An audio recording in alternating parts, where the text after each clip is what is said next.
Kuno care?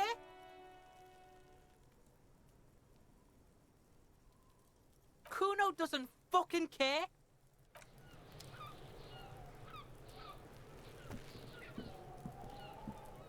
There he still is, looking right through you with his white eyes. The body below is entirely dedicated to that corpse smell. Emitting it is all it does now. As you breathe in, the odor comes over you. It's a smell of the mind telling you to run, and your stomach to wring itself empty. With your hands at your sides and your eyes squinting, you stand in it. It's a puzzle. What's hanging in front of you is a puzzle of decaying flesh, tattoos, and tendons.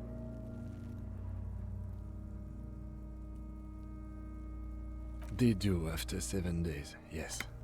We are deep in decomposition here.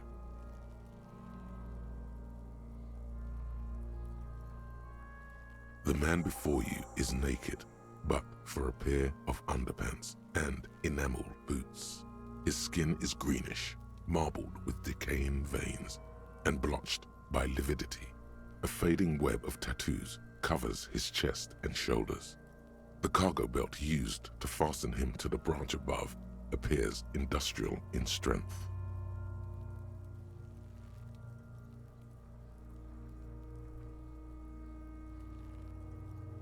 The material appears to be ceramic. Its clean white stands in stark contrast to the decaying flesh above the knee. The man wore thick polymer socks, probably for padding. A fine array of interlocking plates covers them. Delicate and fragile, they feel alien to the world around you, out of place somehow.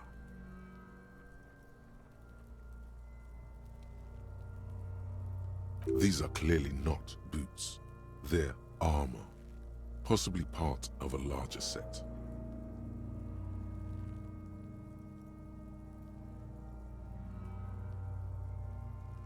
Indeed.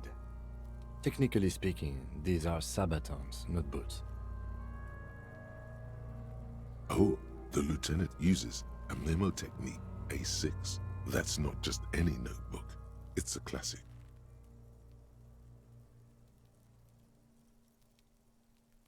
It's clearly some manner of super armor, or future armor. Super future armor? I'm useless. Ceramic plate. Zirconium dioxide, most likely. This is where the make would be. Under the hill. Fair weather. Fair weather model T500 VE. I'm guessing that's vitreous enamel. This is advanced stuff.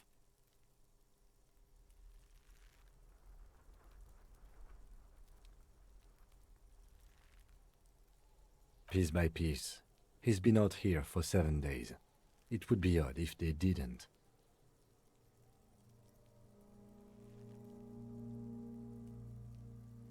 We should keep a lookout for these species. The armor could yield information. This is one thing he might actually know.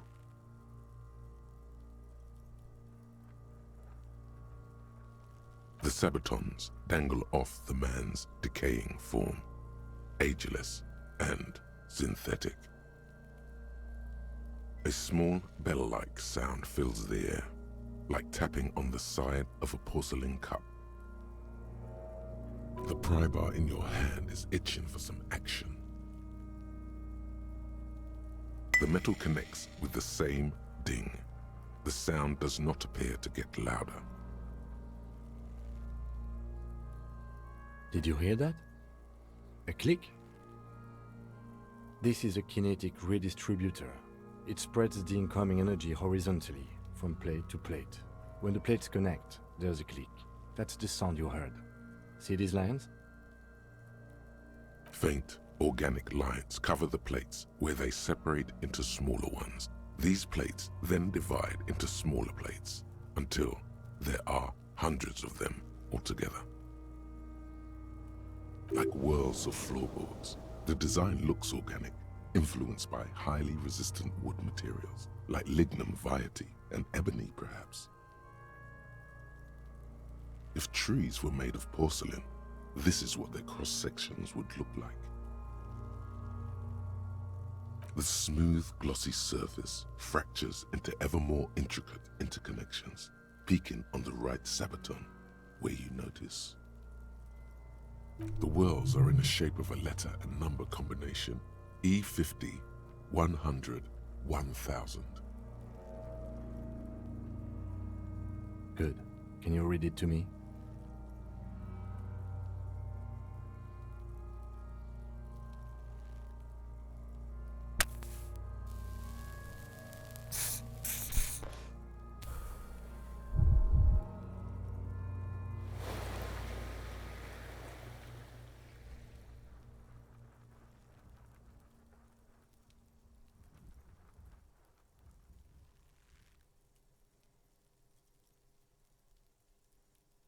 X54156745678222. Let's lie. We have a make and a number. That's something. We can use the radio in my kinema when we're done. Either station can chase it for us.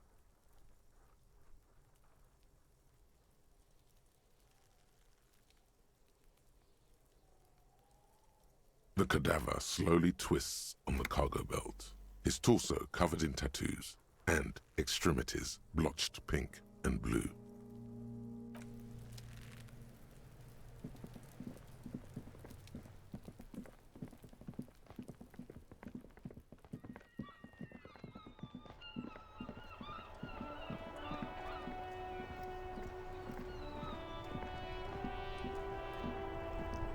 Inside, you see a set of steering levers, a radio microphone, a pull-out toolbox, and the soft glow of the fuel preheater gauge.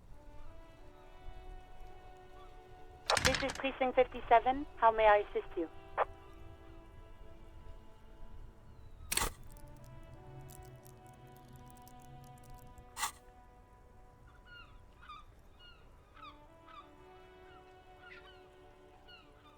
Sure, officer. What's the number? And the make of the armor, if you know it. Got it. I'll contact the ICP database immediately. Call back tomorrow. Hopefully they'll have dug up something useful by then. 57's over and out. In the cabin, you see a set of steering levers, a radio on a hook, a pull-out toolbox, and the soft glow of the fuel preheater gauge.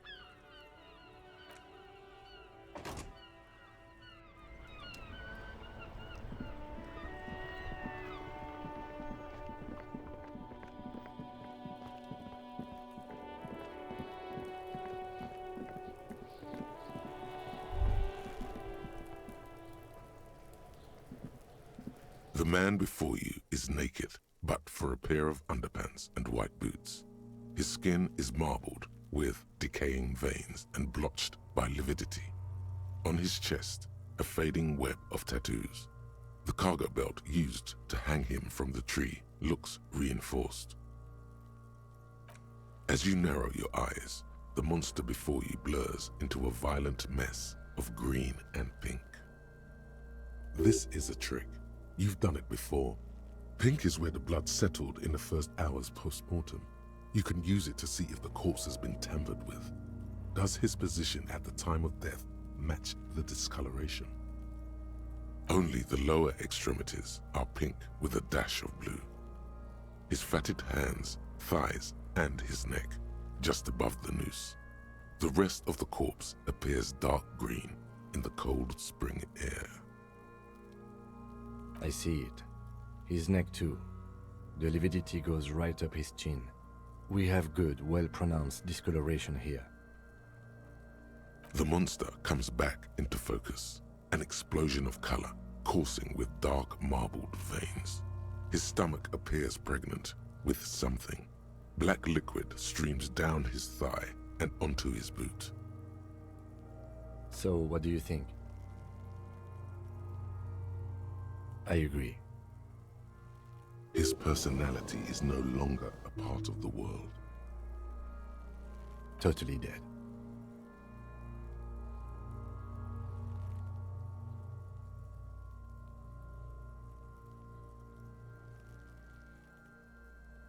That sounds about right, yes.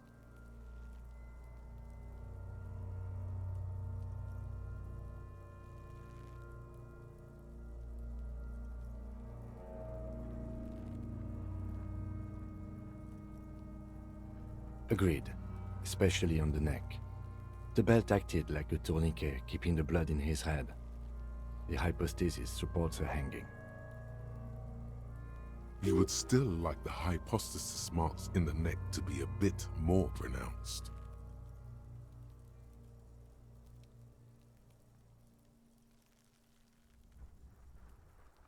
Maybe it looks faint to you? It could be more pronounced, actually. Dûment noté.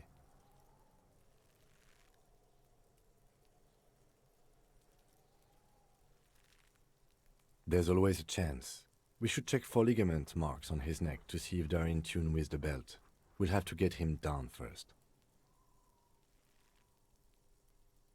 I do. Most of them are post-mortem. Maybe even all of them. The delinquents have made our jobs harder with their little sport. Stop talking in riddles, coin slot. It means you fucked him up good, Kuno! Fucked him up brutal-like! A pool of blood and feces has eaten into the frozen mud below the man's feet. Purge liquid is dripping into it, drop by drop. The victim appears to have contained no more than half a kilogram of digestion at the time of death. The fuck he's saying? Talking about shit.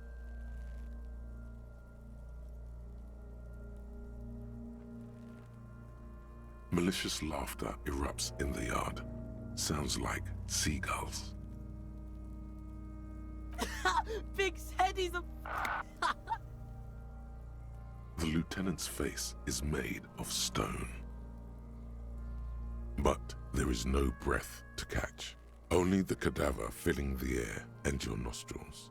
He slowly rotates before you, decomposing.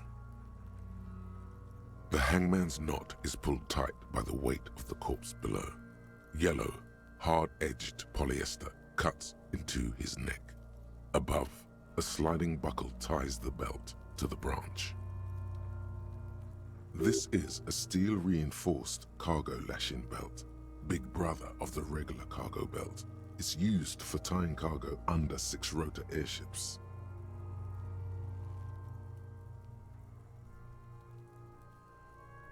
Airlifting. I thought it was used on lorries for strapping cargo to them.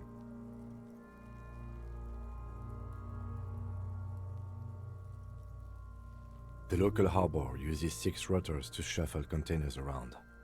I get the sense they use whatever was on hand without paying much attention to not incriminating themselves. Right now, everything seems to fit their confession.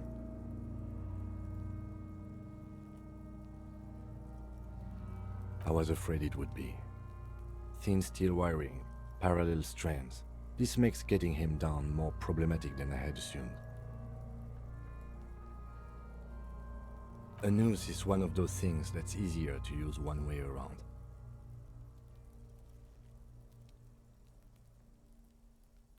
That ladder can't carry a grown man. I didn't see any splintering either, did you? I think they lassoed the branch, then pulled on the belt to close the buckle. Could be. The shape of the branch supports the theory. The cadaver hangs from the cargo belt, limbs limp and torso covered in tattoos. His eyes are milky white and blind to the world, protruding comically from their sockets. There is no one home, just subaquatic terrors there. Dark brown hair grows on his head. His face is ready to explode from the organic processes inside. The death's head grin has passed. What remains is an unrecognizable mess. The corpse looks right through you as you distance yourself from its stench, eyes like a shark. An intricate web of blue lines stretches across the torso, from the right shoulder to the solar plexus. Each time they intersect, a small white star is formed in their crossing. Hundreds of fading asterisks riddle his skin. Their concentration is highest around his heart. A map of the stars. I do see some similarity to astronomical charts. Great century Messinian, maybe. But this seems more particular. Customized somehow. As if someone left out most of the night sky, filtering it through personal choice. The principle of this filter remains unknown to you. The thought dissipates, and you feel as though you were only half right. So am I.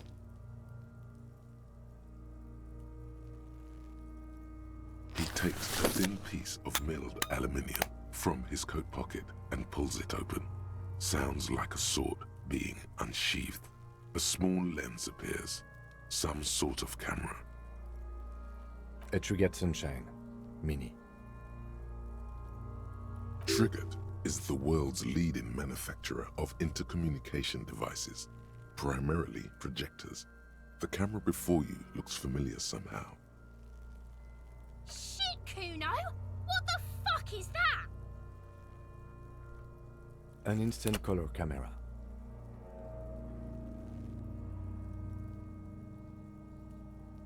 I have only 2 ampoules, so nobody move.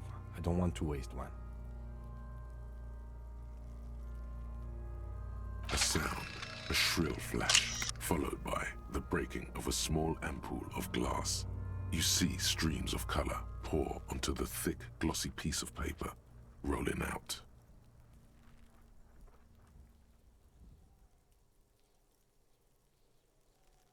In case we need it.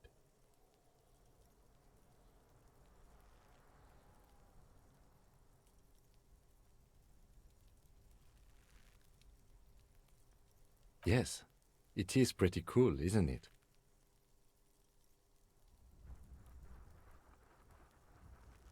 It contains insight to the victim's person. This was a man of physical violence. The story he wanted his body to tell was important to him. It is his letter to us. Now, if we could find someone to decipher it. Sure, just don't lose it. The glassy-eyed corpse looks by, his mouth mute and his skin as colorful as the chemical rainbow on the photo paper, teeming with opportunistic organisms. Are you sure we finished the preliminary examination of the cadaver? We might miss some of these things once it's done.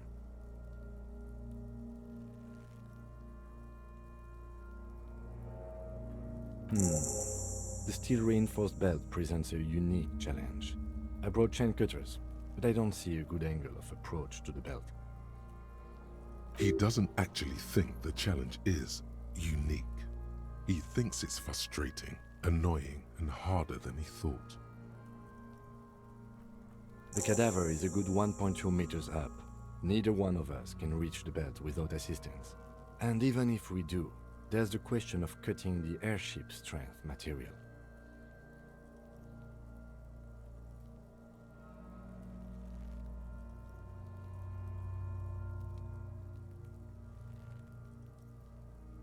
Yeah! Bang bang time, pig! Shoot his head off! How? Where the buckle ties the rope to the branch, that's a good spot to aim.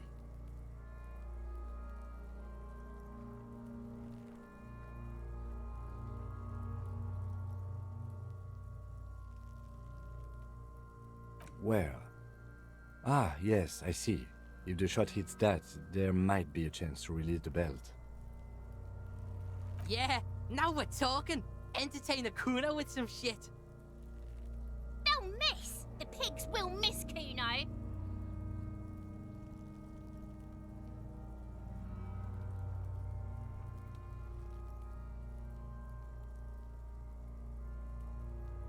Silence.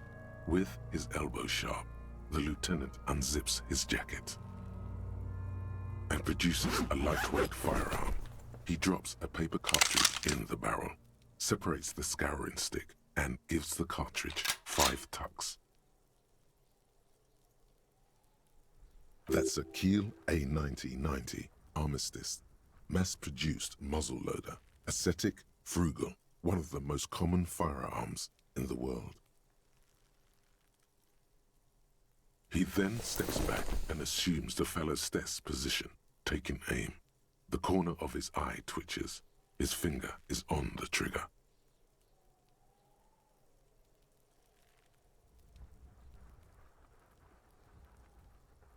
He's gonna fucking miss! The kid's voice is drowned in a shrill blast that echoes off the walls of the surrounding tenements. A cloud of smoke slowly parts in the air as the lieutenant steps back and says to himself, God damn it. Fucking idiot! Mookaba asshole! Kuno could have hit it easy, but then Kuno's not fucking handicapped, is he?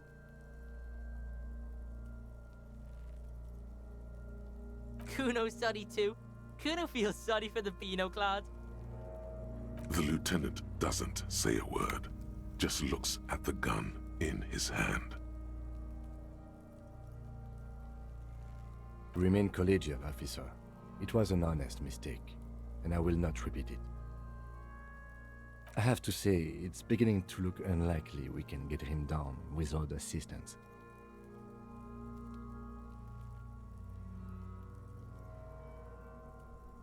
It's bad as it is, us shooting firearms like punks.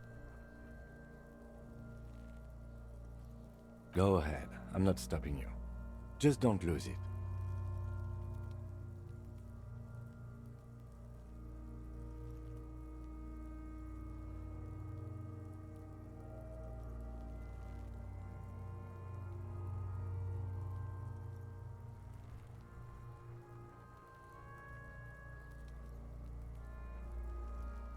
They only have one gun! This is the sorriest pair of pigs Kuno's ever seen.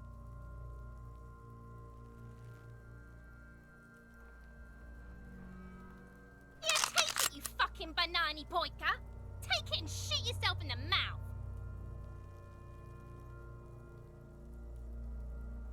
The cold piece of bakelite and gunmetal is surprisingly light.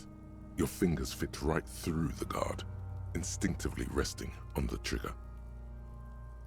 The fuck are you waiting for, Kuno? Tell him to shoot himself in the mouth! Kuno is silent. Aggression gathers in the air. The trigger feels delicate and ready to break under your finger. The buckle comes into focus in your sights. You stand with your feet planted firmly in the ground and your left hand supporting your gun arm. Why don't you just shoot yourself in your mouth? At least you won't miss. Or what? You gonna fuck me? You wanna fuck me, pig? Is that what this is about? Your field of view narrows. The branch slowly moves, becoming entirely two-dimensional. The metal buckle glimmers, slick, with the falling rain. The corpse slowly rotates. The slow movement of the branch in the wind and your shoulders directing the gun sink up, dancing hypnotically. Look, he's crying. You gonna cry now, fucking faggoty?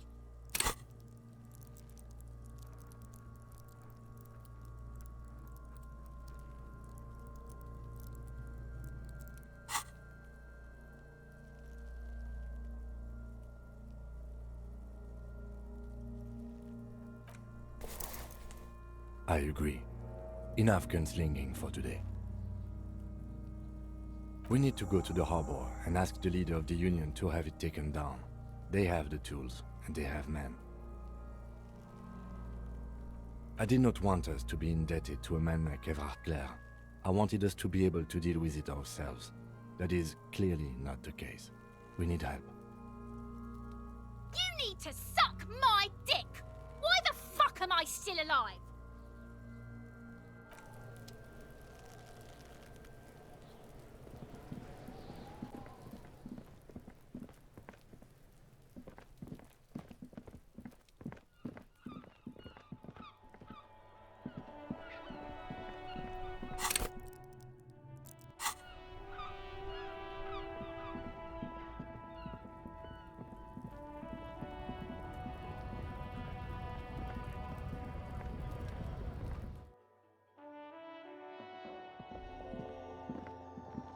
colourful display of cigarettes and alcohol bottles line the shop wall, inviting you closer. Again, I'm obliged to inform you that both alcohol and cigarettes damage your health. Here you go, mister.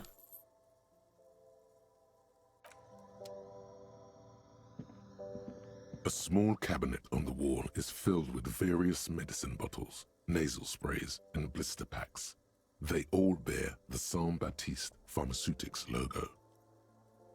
Okay, here. I hope Saint Baptiste makes you feel better or something.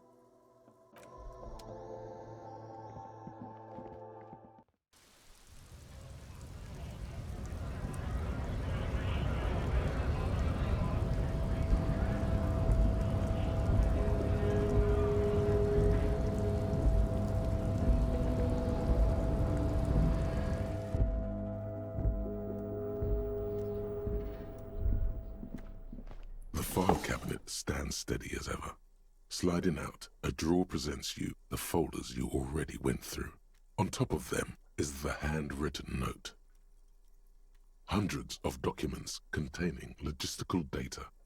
Two kinds of transactions stand out. Materials coming into Revachol from the outside world, from Muindi, Grad, and even Ilmara. And the same materials being handed over to companies inside Revachol, Couron, Coal City, La Delta, and Jamrock are listed among the many districts where the imports are being sold. You already went through all of these. Remember, Leo, Everart's shoes, special whirling borscht, water Everart's plants, sweep office floor, more banners. All items on the list have been crossed out and the note itself is crumpled. The drawer slides shut smoothly.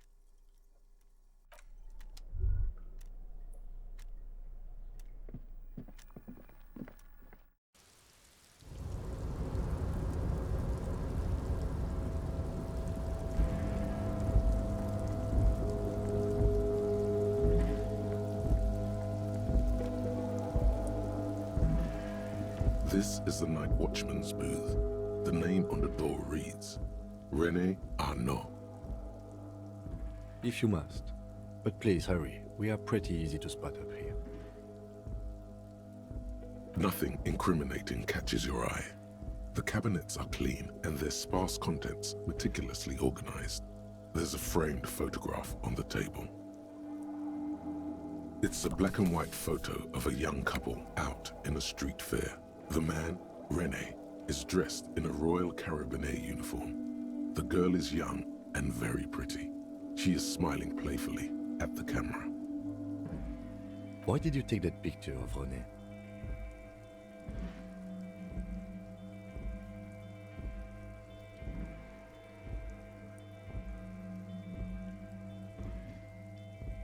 Fine, but let's move. I don't want to be seen snooping around here.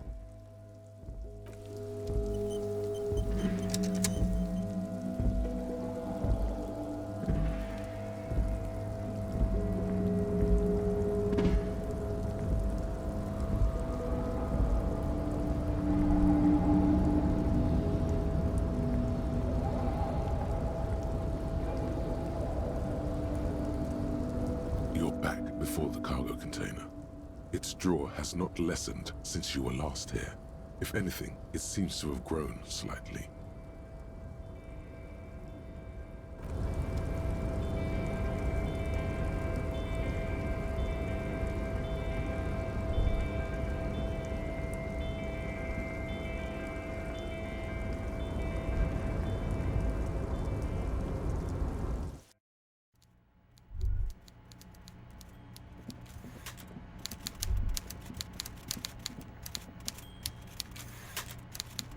Mr. Dubois, I hear the meeting with Titus was a glowing success. That's such a relief. Titus can be a handful sometimes. Now, what can Everard Clare do for you today?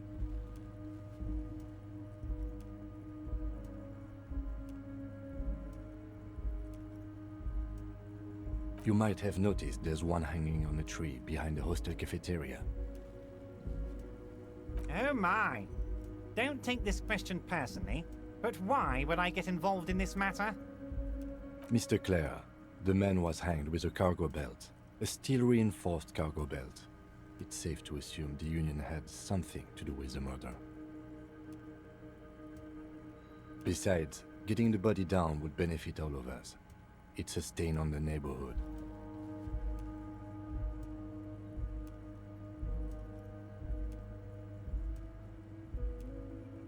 I can certainly see how having him up there might start affecting some real estate values.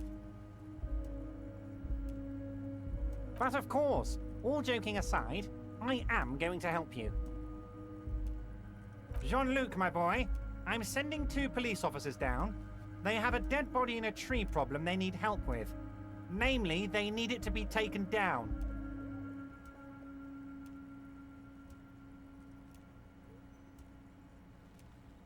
And, Jean, please take it easy with the race signs. He's had enough of that. You can find Jean-Luc down at the gates, but you already knew that. Anyway, he's going to help you. Ah, yes, your side investigation. Thank you. You've got some spirit clearing up phony drug accusations alongside this murder. I'll talk to the mayor and see if I can get you the key to the city, Harry. Now let's talk real business. Actually, Rivershell doesn't have a mayor. He refuses to discuss it further. It's probably just a small nuisance to him.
The unpromising race pupil returns.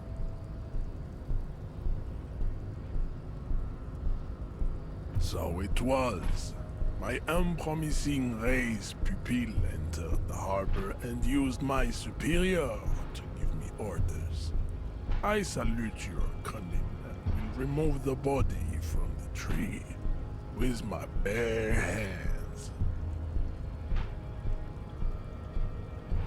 You're so noble, Measurehead. There's a but. But while I am gone, someone must stand guard on the bridge. That someone needs to be you. Both of you.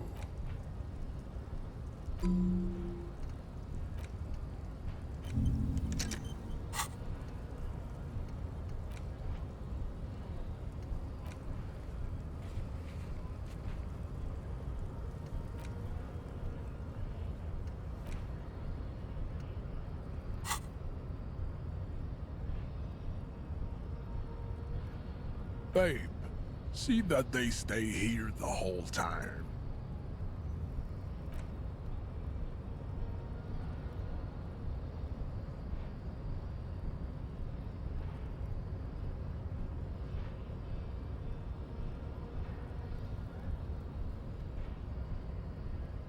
The woman's gaze follows Measurehead as he leaves. So, you guys are like cops or something?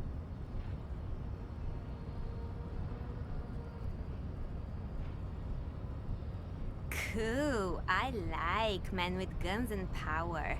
I'm Katya, by the way. You hear that? That sound. He's breaking something. Yeah, Jean-Luc must be really tearing it up over there. I wish I could see it.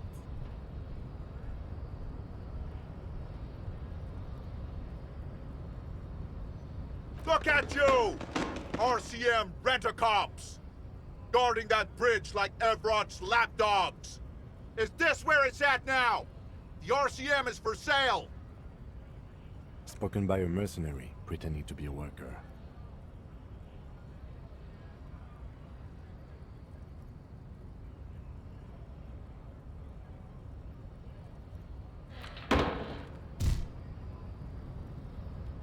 The man turns to look behind him at the behemoth appearing around the corner, approaching him, walking past him.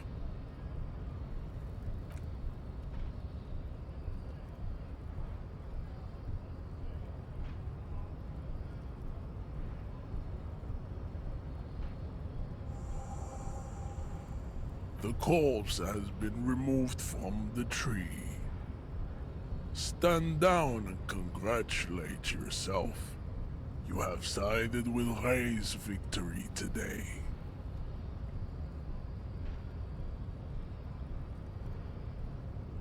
And what you had to do was to become a Union man for all to see.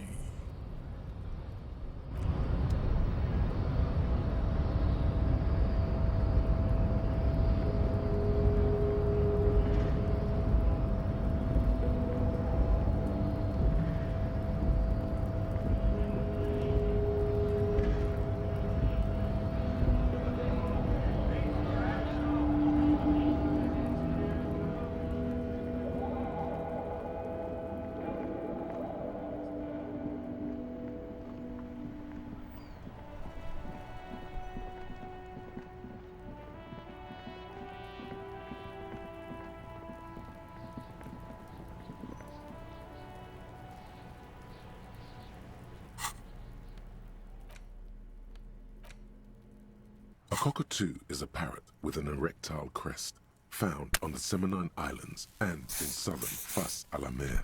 Known for their intelligence and general precociousness, cockatoos are popular birds in aviculture. However, they often exhibit various behavioral issues. This book talks about the delicate nature of toos, as well as introducing some of the most popular species among the bird enthusiasts. The funeral cockatoo, the major majestic cockatoo, and the most common bang-bang cockatoo. It's colorfully illustrated. This is a yellow-tailed black cockatoo. Its specific name, Psittacus venereus, relates to its dark and somber plumage. This bird looks as if dressed for a funeral, 24/7. There is something indisputably ominous about it.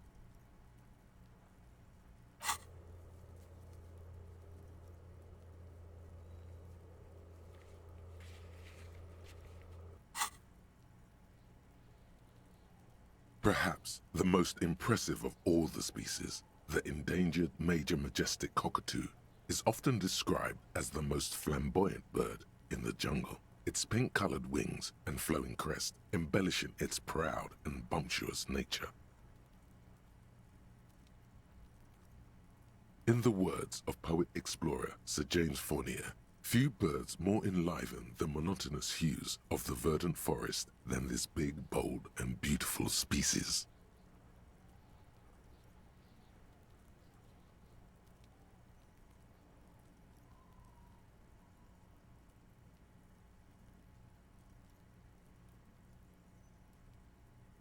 Despite its banging name, the Bang Bang cockatoo is actually the shyest of the species, common in almost all Seminoles forests, as well as zoos and homes all over the world. Its plumage is mainly grey and white. The Seminoles name, Bang Bang, is thought to be of onomatopoeic origins. Yes, but all those cockatoo species are so different. Which one are you?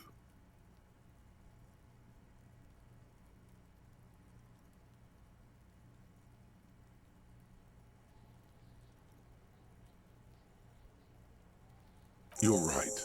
You're the mediocrity embodied. This unsung bird belongs on your heraldry.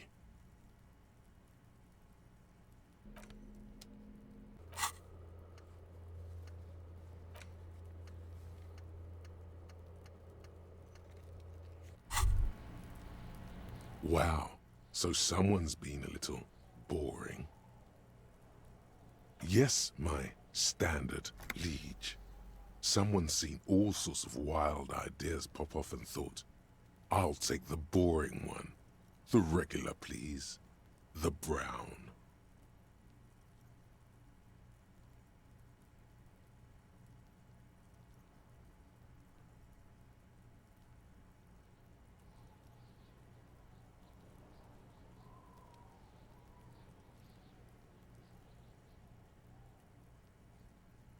No need to be defensive. The regularity, the brownness, the cut and dry have their appeal. A very standard appeal. You? I wouldn't worry about that.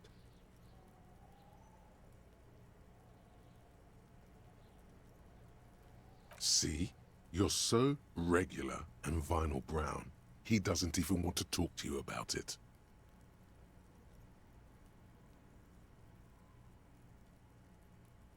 Of course you do.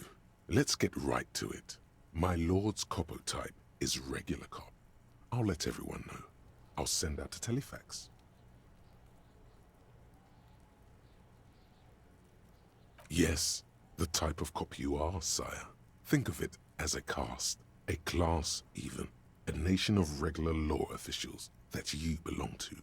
It comes, of course, with the usual benefits.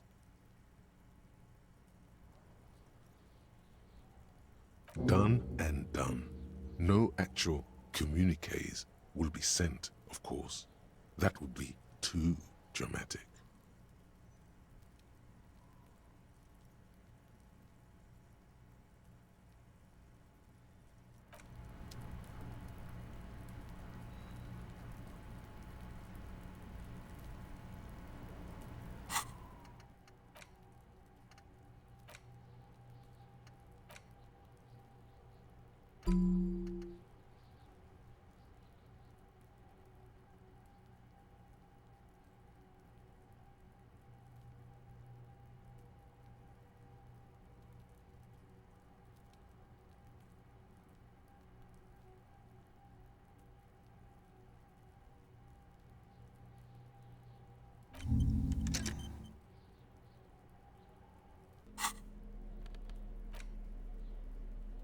It's the ledger you found in the trash. A cabbage of papers hanging from the board, with the permeables drawer inside. It's barely held together by a clip, then made complete by the faint smell of urinal cleaner. Oh, and the cool piece of toilet paper is stuck to the back.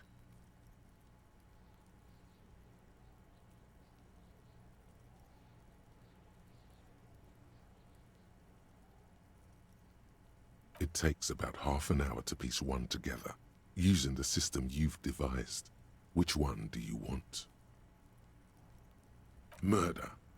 Tum Tum Tum at the hookah parlor was a case originally assigned to an officer called Joseph Mills, who is now dead, of circumstances completely unconnected to murder at the hookah parlor. Beaten to death by a throng of Villalobos gang members when him and his partner J.M., only initials mentioned, answered a call one night. It's a sad story, and it isn't really represented in your case files. Stop stalling and get to the murder at the hookah parlor. Joseph Mills was on this case that he just couldn't solve, was doing it solo, said it was a real nutcracker, a real brain twister, was on it for, like, a month. The captain got impatient. Shit or get off the pot, Mills. Mills didn't get off the pot. Not yet. He kept at it for a couple of weeks more, racking his brains, running with every theory as outlandish as they seemed.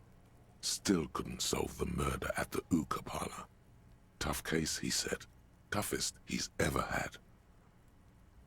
No, he was awful. Awful sense of humor, too. The worst jokes you've ever heard. Really rapey. Still, he'd been on it for months now. Said it was the final case. Said it was uncrackable. That murderer vanished into thin air. That goddamn hookah parlor was all he talked about. Okay, so the case is handed to you because Mills isn't getting anywhere, and you look into it. Here's the setup. A young man is found dead in a hookah parlor. You know, those places where you go and smoke bubblegum-flavored vapor all day.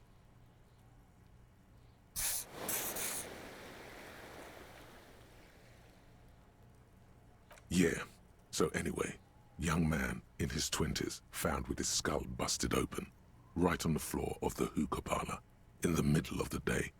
No one else is in there, only client that day. In perfect health, too. Some kind of movie producer. No one enters, no one exits. He's just sucking on his watermelon hookah all morning, all noon, like he usually does. He's a regular. No calls, nothing. Just sucking on the hookah until 15:45. Then bam, he's dead on the floor with his skull busted open, blood everywhere. What happened? How can it be? Mills has no idea. Invisible assassin. Movie deal gone sour. Girl at the counter did it. Nothing fits. Eerie. Man just dropped dead. So you go to the parlor. You see cushions around the table. Tables low, heavy, really sharp edge.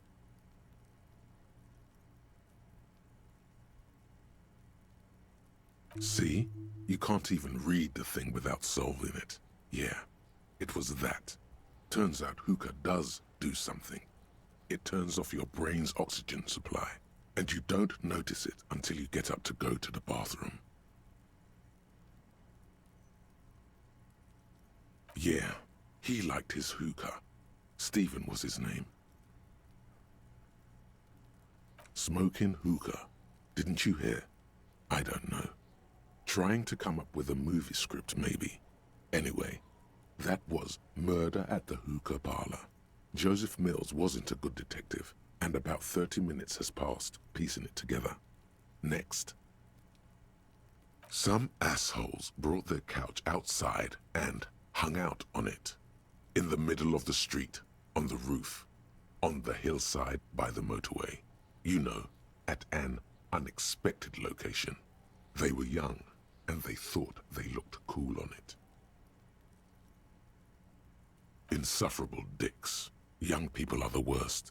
So anyway, you got a complaint about the damn sofa, or couch, or whatever it is. They were leaving it out in all these unexpected and whimsical locations.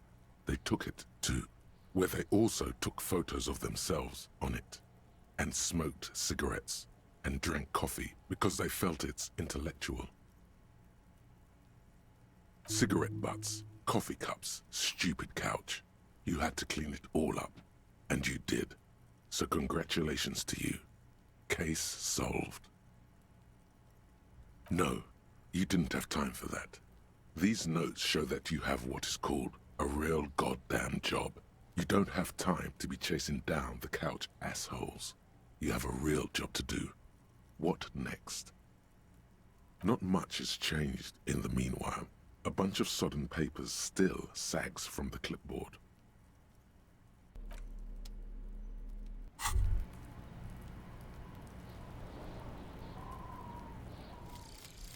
Regular law official. You've done it, Harry. Whatever else you are, you're also boring now. It was not easy. You spent most of your life trying to funk up every nook and cranny of your personality. When someone says something political, the first three thoughts in your head are a ludicrous hodgepodge of communism, fascism, and stock tips. When they ask you why you did something, it's superstardom, apocalypse, or the mea culpas of the flagellant cop monk. It's not easy reaching for the fourth option, the normal one, but you have. And now, you're not just crazy, you're also boring.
You missed a good show before.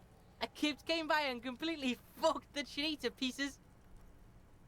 He fucked the tree up! Fucked it good! It was porno! You need to act decisively. It's Kuno. Use Kuno words.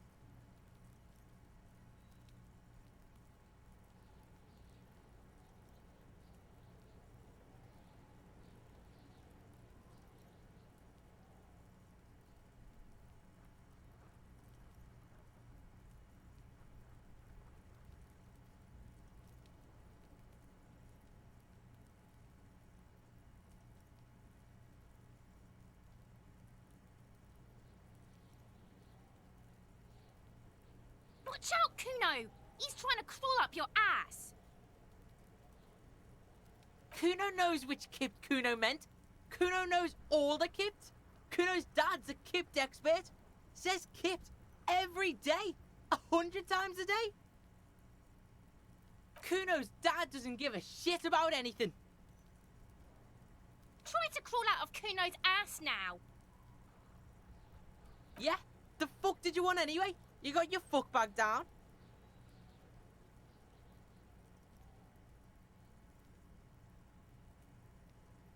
The fuck about it? Fuck are you talking about? What is this contusion shit?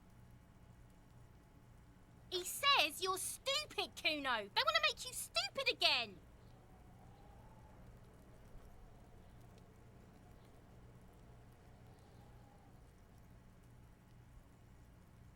Oh, did Kuno make your shit sniffing harder? Obstruction of shit sniffing. This is Kuno's kingdom. Kuno fucking rules here. Kuno doesn't give a shit about the armor.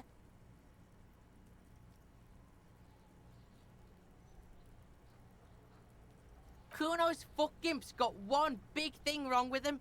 He's a fucking mutant. Look at him. Fucking growth hormone shit. He's a giant. The armor's too big for any man. Kuno doesn't give a shit about that freak armor. Kuno threw that shit away.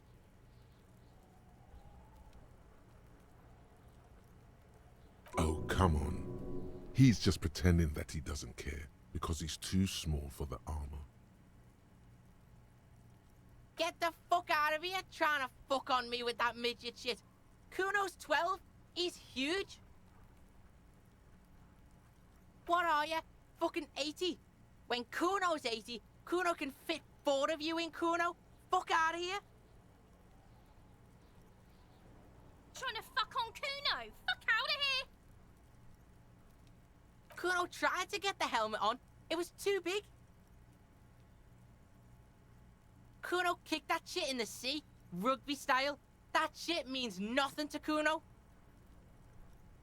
Yeah, that shit means nothing to Kuno. Kuno doesn't give a shit about material shit. Kuno's a fucking monk. You wanna fuck on someone about that armor?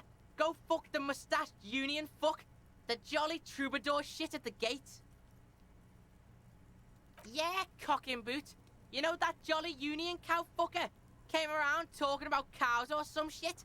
Came around pretending like he cares about cows? Yes, you met him at the gates. The one with the boots and the jolly smile. Yeah, he's the one you want to talk to. He's fucking crazy about that armor shit. Coming here pretending like he likes cows.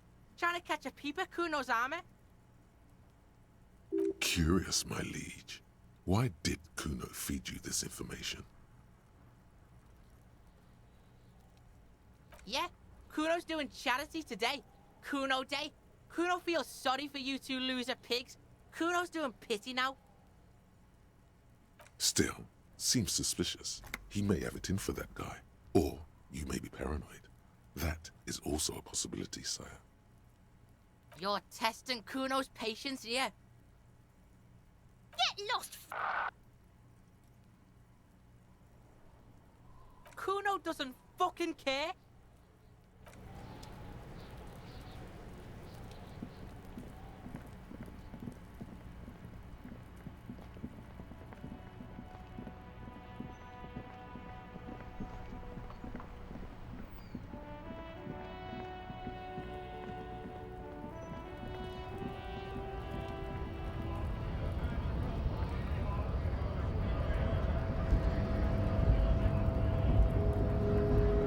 Hola, Wandering Man. How can I help you? Los Ardis? They're an independent militant group. A bit too high-strung, but it comes with the responsibility. They're sort of like you. Preserve the rule of law and all that. Except it's Everard's law. But really, they're just like you.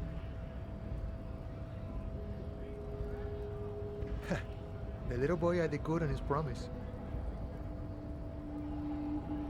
To get me into trouble. To sick the pigs on me. Pardon the choice of words. Not mine. What happened? I was asked to look into that armor situation. Official Union probe, you know. Track it down, see who took it. Did you? At first I thought, why not? Maybe the pieces can feed the strike. Buy us a few more days under the sun, you know? So I went to this boy. He said he'll make me his prison bitch. He's got eyes everywhere, the cops in his pocket, and he's the king of Jamrock. Serves me right for doing menial footwork. I dropped that probe right then and there, and it still got me into trouble. One bad move is all it takes. It's a minor nuisance. It's all good. He thinks, not yet. Better to get this business out of the way. Sweeter then. I learned that people don't want to talk to a drunk Union man about some armor. What else? Not much. Technical stuff mostly. That was the interesting part. I did some research into this armadura. Let's say I have friends at the library. I didn't get into the material science, just how it comes off. How does it come off? In parts. 4 in total. The helmet was the first to go. The kid says he tore it off and kicked it into the sea. I believe him. The boots were still on the guy last I saw. Too hard to remove. So, as I count, there are 2 parts missing. The gauntlets and the cuirass. This is where I left off. Too much hassle. More like a job for some militia.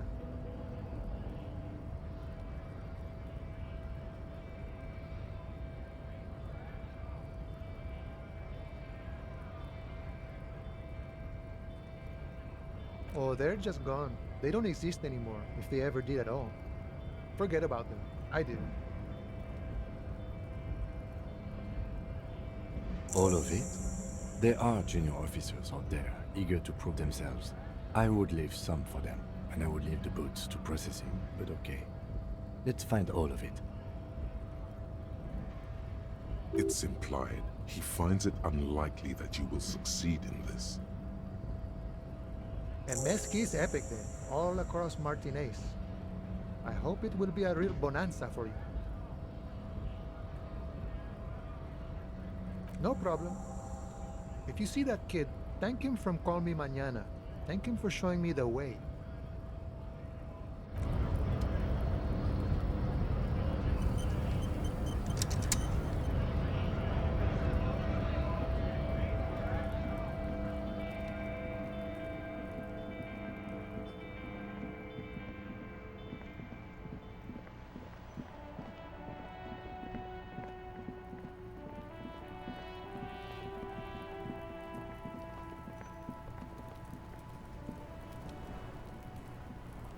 Fuck does Kuno care? So?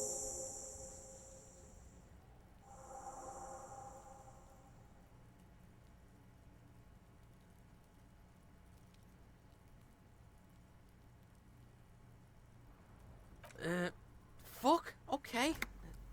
Kuno's a giver like that, yes? Kuno sent your fat ass running around like jello. Look, pig. Kuno sent you to rough some people up. Kuno played you. That happened. Now you and Kuno should move on. Good idea.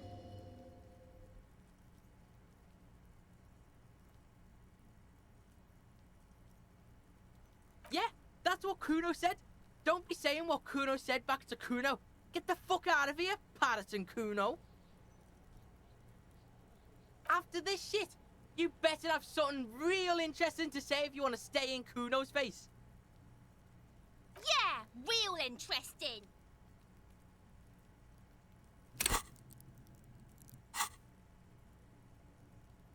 Kuno doesn't fucking care.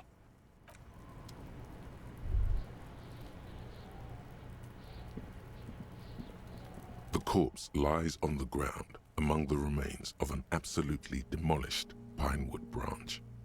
It's gently laid on one side. Mr. Measurehead has done a good job. Nothing is too broken or compromised. The victim is ready for a field autopsy. Yes. 1. Investigation of the scene. 2. Initial examination of the victim. 3. Field autopsy. 4. Transportation of the body to the morgue.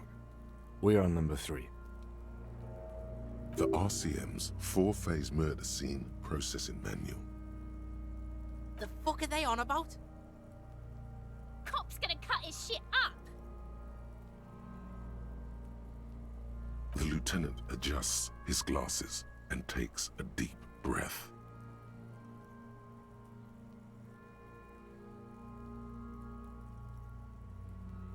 Come on, officer.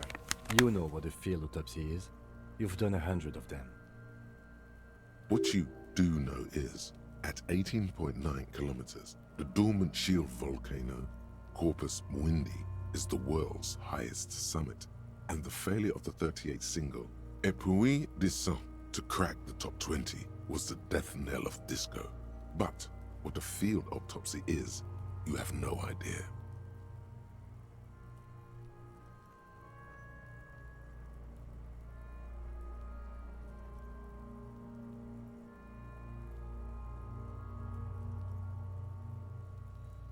You must have me confused with the Copperpedia. You, sir, you are the Copperpedia.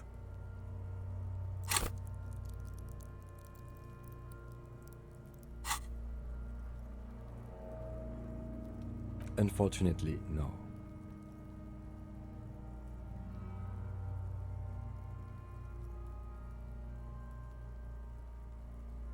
Let's not go glove hunting, please. Let's use division of labor. I perform the anatomical side, while you take notes. That's right.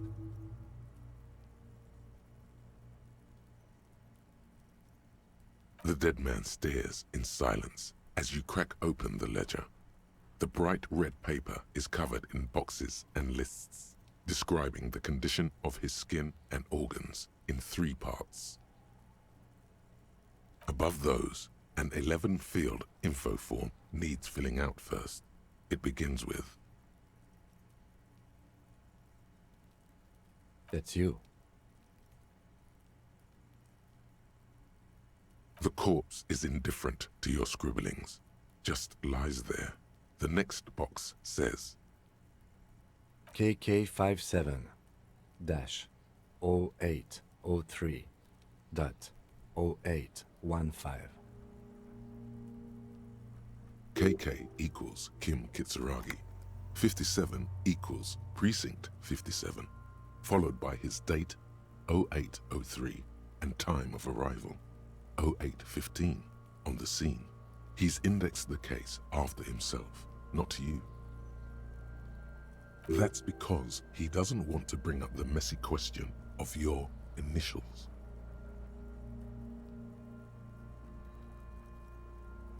Next. We've heard the nom de guerre, Lely. It's better than nothing. Write it down. What's next? Date of birth? NA. Roughly 50. Dry 40. The damage is so extensive, it's better to err on the young side. He nods. Mondial. Fair to olive-skinned, from the Isola of Mwindi. This is as vague as it gets. You might as well say whitish. The pudgy mess of curdled meat looks neither mondial nor anything other. Fucky fucky! Male. Pigs can have sex!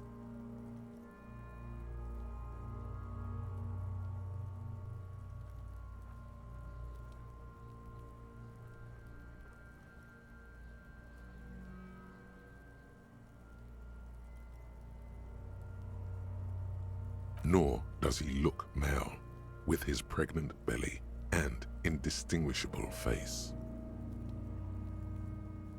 We're still going with March 4th, 51. What else? 9. Body identified by is non-applicable. 10. Case number is the same as the coroner's case. KK 57 0503 0815 listens motionless, with the cargo belt still around his neck. Only one box remains. None, at least not after the initial examination. Interfering with the body's position or wounds post-mortem. Don't overdo it. It's okay to be unsure. A silent nod. The lieutenant places his gloved hand on the corpse's chest, as if in preparation. We should start the post-mortem. The corpse cannot feel Kim's hand on his chest. It no longer meaningfully interacts with its surroundings. A thicket of boxes and lists on red copier paper tries to answer why.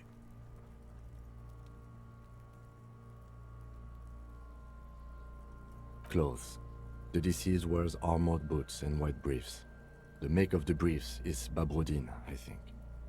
Let's see. See, it's happening. Babrodine, yes. Inexpensive. Size M. Color white. The disappointment is palpable. The red-haired thing was expecting something more lurid. The rest of the clothes have been removed post-mortem by scavengers in order to get to the victim's ceramic armor. Officers are in search of the missing pieces. Removal of the boots is left for processing. It would be clever of you to omit the boots altogether, sire.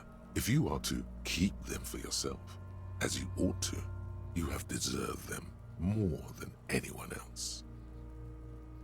Patience. After the autopsy, before the body is taken away, there will be a window of opportunity. After the lieutenant has gone to sleep. I hope this has helped you, my liege. The boat has a serial number. It's E50.100.100. The lines between the plates are in the shape of the alphanumerical. The number is purposefully concealed by the design. Tattoos. The upper torso is covered in a single, continuous tattoo, resembling a map of the night sky. It reaches from the right shoulder to the heart. The ink is blue and white. The assistant has a color photograph of the markings, to be added to the case files as document A1. The photo is taken on the scene, using a Trigat Mini.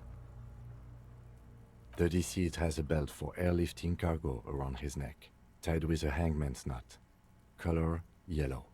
Length, 3 meters. There is a buckle on the other end. Well-nourished, athletically built, measuring 1.8 meters. Generally consistent with age 42. Preservation is good. Ambient temperature, below freezing. Body hair is light brown. Distribution is consistent with the age. The deceased had male pattern baldness. Hair is combed back, short.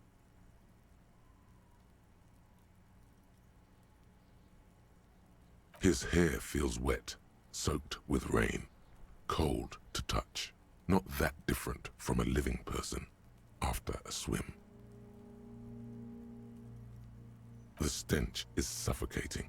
Strands of dark brown hair start sticking to your hand, like thread off a rag doll's head. More hair sticks to your hand. Hair off the rain-soaked head of a dead man. There are bumps and dips on the skull below. An alien landscape. Lividity is consistent with hanging, albeit faint, as noted. The head is congested. Contusions are present on the head, chest, and thighs, consistent with stones thrown post-mortem. Low velocity. Fucking low velocity? You think Kuno doesn't know what you're talking about? Velocity was fucking max.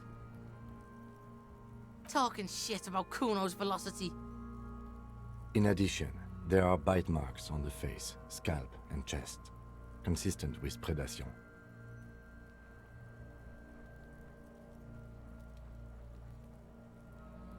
Ligature mark.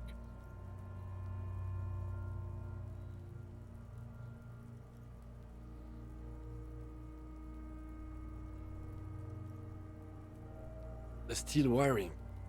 There's too much of it. We need to remove the belt so we can get to the ligature mark.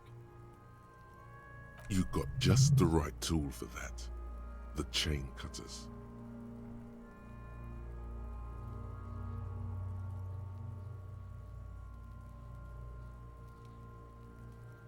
Always good to think ahead. Now, we need to cut the belt to see the ligature mark below. Carefully, with as much precision as you can.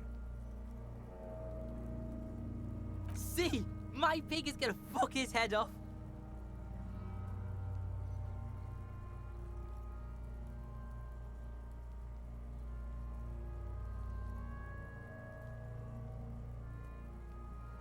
No, he ain't. Your pig's a boring fuck.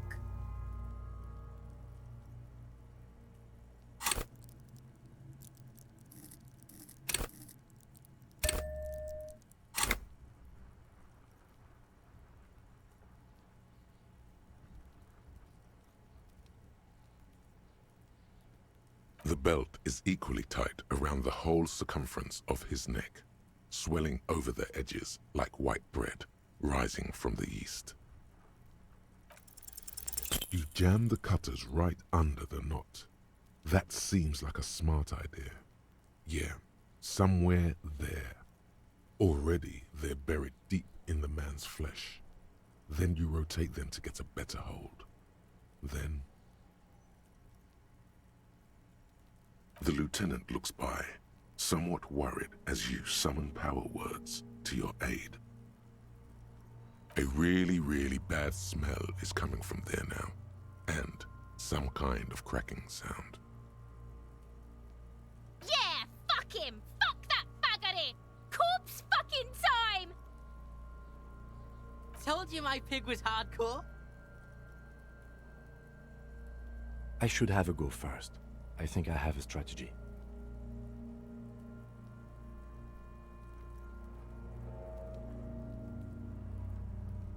He sinks the cutters into the knot, preparing to perform the cuts, with his elbow to his knee for precision. Yes, that's much better form than you had. Snap. The knot is slashed. Another cut and the belt falls apart like a flower bouquet, revealing the dead man's neck and the dark red ligature mark around it. Here.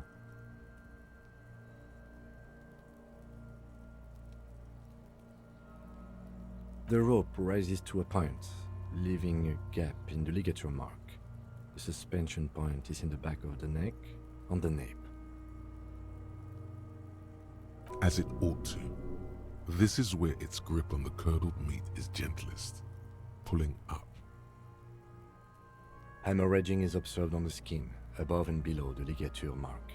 The mark is well pronounced, consistent with a drop from 1 or 1.5 meters. Chest is intact, normal contour, abdomen is protuberant, pelvis intact, genitalia...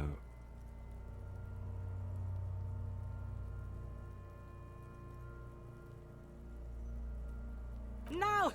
Let's get up and see! I fucking knew it! Genitalia is male and unremarkable. No evidence of injury. The dead man's penis is average-sized, congested from the downward collection of blood. The testicles are uneven in length, hanging underneath. The genitalia is greenish. Marbling is present around the crotch. Back is symmetrical and intact. Upper and lower extremities are intact, but asymmetrical. There are combat injuries on the right hand, thigh, and hip.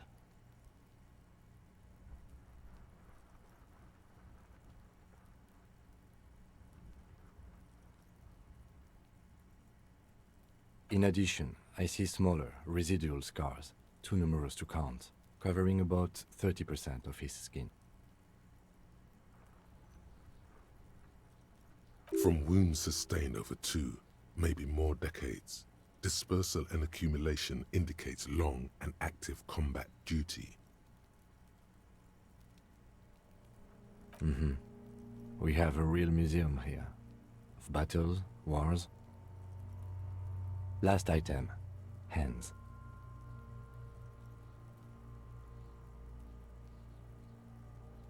Hands are clean, no sign of a recent struggle. I was. Maybe I'm just not seeing them. Honestly, this stench is making it hard for me to think at the moment.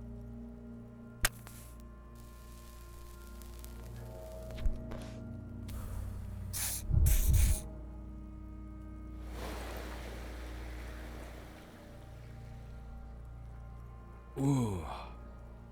That's all for the external. Well done. What next?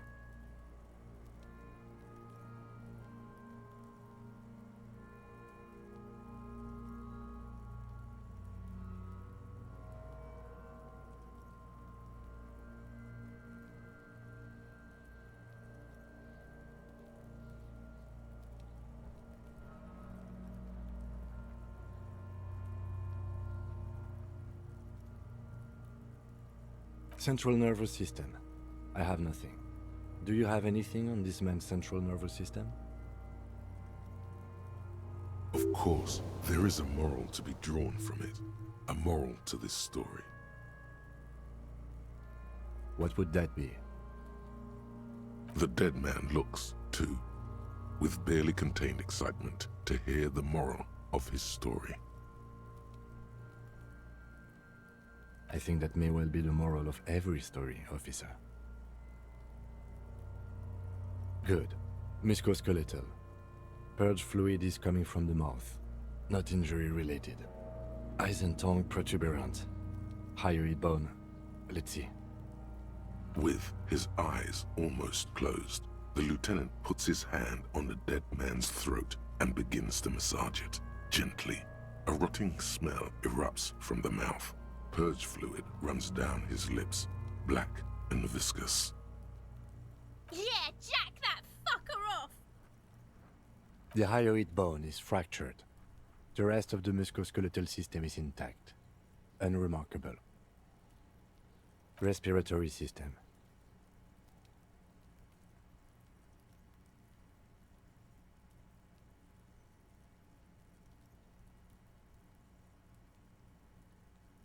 Oral cavity shows no lesions. The victim has received dental implants, possibly after a combat wound. Mouth swollen, hemorrhaging present in mucosa of the lips and mouth. No scream, no sigh of relief rises from the darkness inside. It's humid there. Sickly sweet air, unlike anything living. You feel like you're about to throw up again, straight in that mouth of his. It's hard. Once more, you taste stomach acid in the back of your throat. A contraction. Your throat pumps a little something from your stomach and into your mouth. You're forced to swallow, just to keep looking.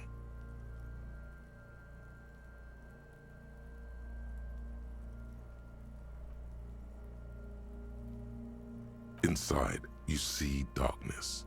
Just a mess of meat and darkness. Hemorrhaging present in mucus.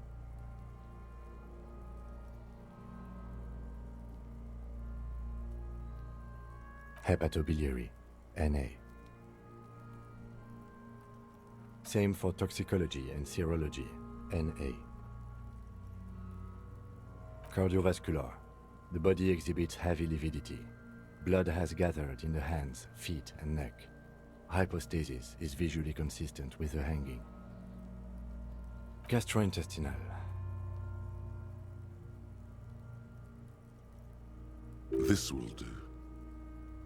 Digested semi-solid food in stomach. Voila.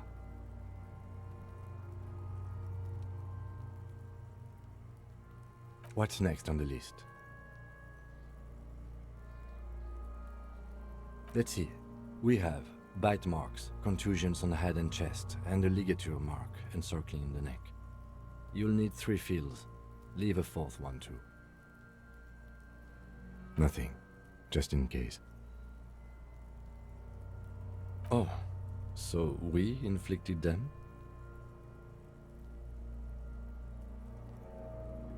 You mean the incision on the thorax from a chain cutter? That was not a team effort, and I wouldn't mention it. Muddies the water.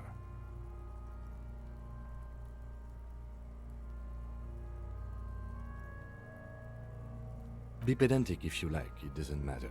No one else is going to investigate this man's murder, and if they do, such details would only confuse them. See? These pigs are fucking corrupt. Why don't you fuck him if you love him so much? Now, injuries.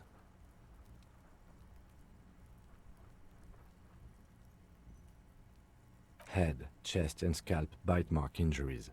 Predation by birds has caused damage to the body. Odontologist does not need to be consulted. And your opinion, officer?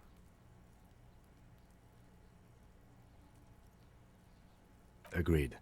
Next injury? So, the scalp bleeds from a post-mortem head injury, a stone. The injury does not have the rim of an early inflammatory response. The perpetrator on the scene has confessed to causing it post-mortem. At maximum velocity, fucko!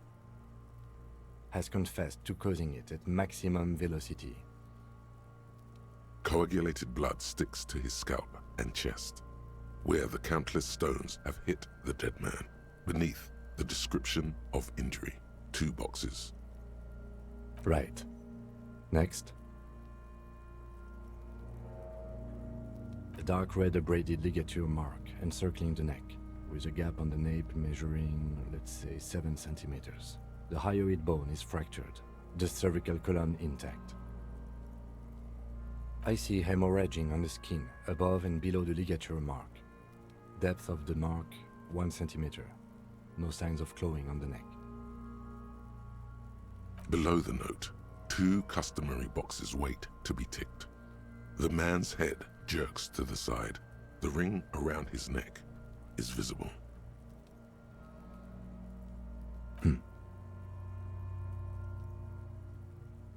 A column of cold air encircles you, rising slowly upward in the shape of a courtyard, bordered by cracked plaster, windows, seagulls perched on air conditioning units.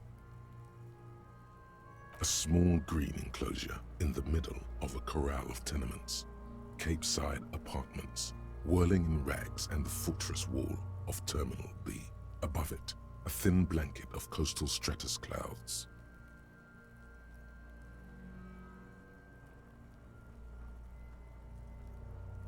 Higher yet, coalition airships guard over the 21 cordons of the zone of control. The air is crisscrossed with radio transmissions. The hair on your neck rises. You will. Why do you say that?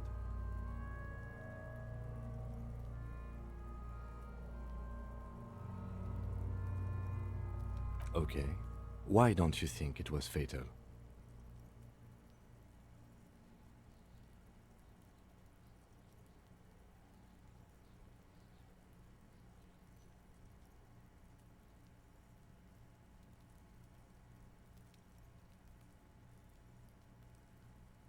Honestly, I'm not sure there weren't marks on his wrist. That part got blurry for me. The stench. But you are right, I was ready to call this. Now I think we should leave it empty, at least for the time being. Let's wrap this up. I pronounce this field autopsy over.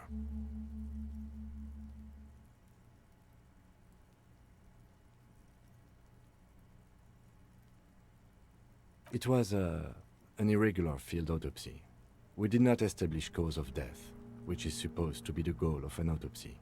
But, personally, I do not see this as a parameter for success.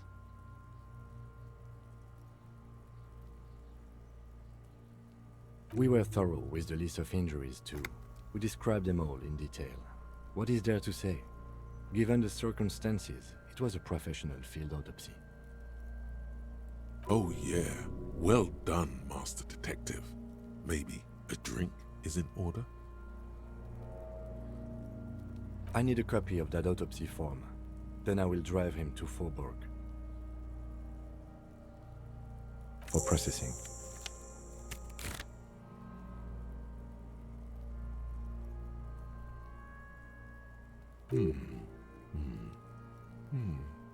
I'm sure we didn't get everything. There's always something.